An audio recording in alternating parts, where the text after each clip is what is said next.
Now, India and Russia are signing a new military pact. It has been delayed for many years now, but last week Russia approved it.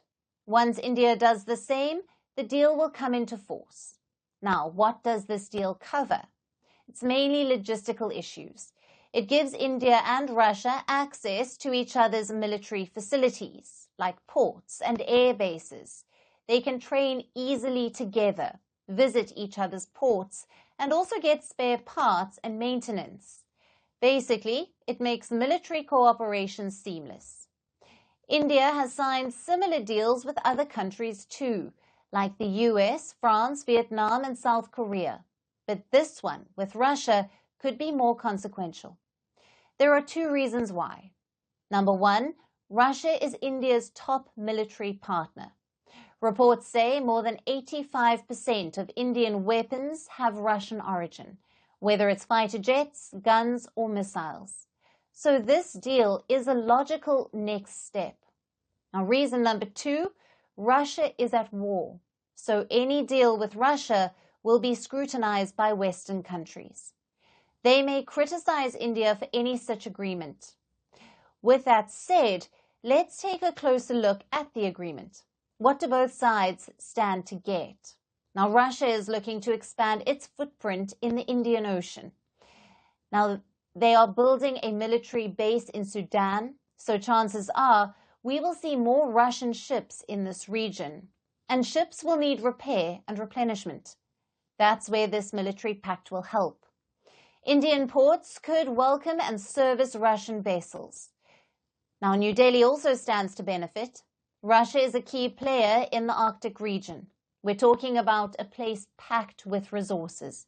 Fisheries, oil, minerals. The Arctic has it all.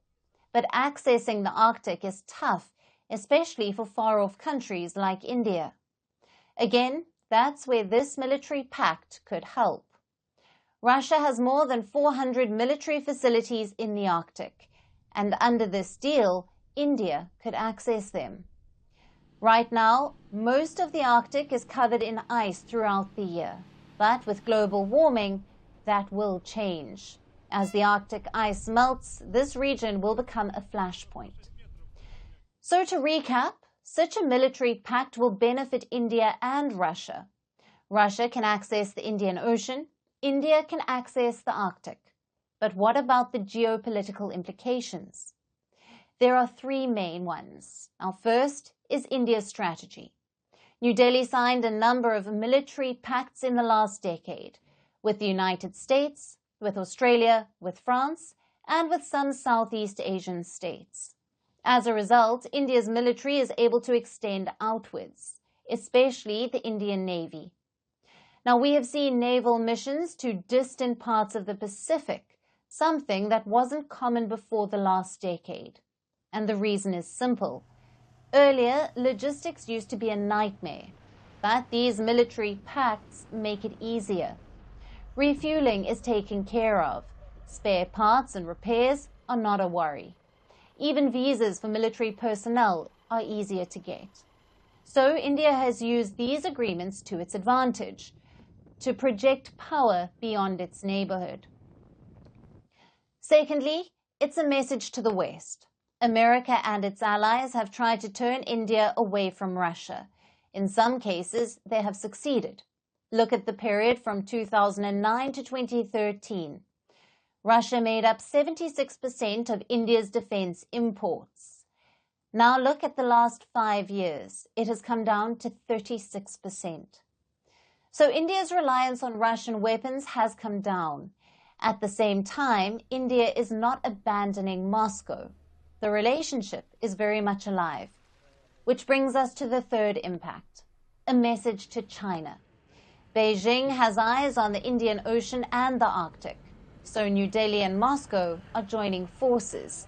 They are trying to prevent a Chinese monopoly. It tells you how complicated things are. On the one hand, Russia and China are now close partners. On the other, they compete for the same regions. If India does approve this military pact, it will trigger some interesting conversations. The reaction from Washington will be one to watch out for.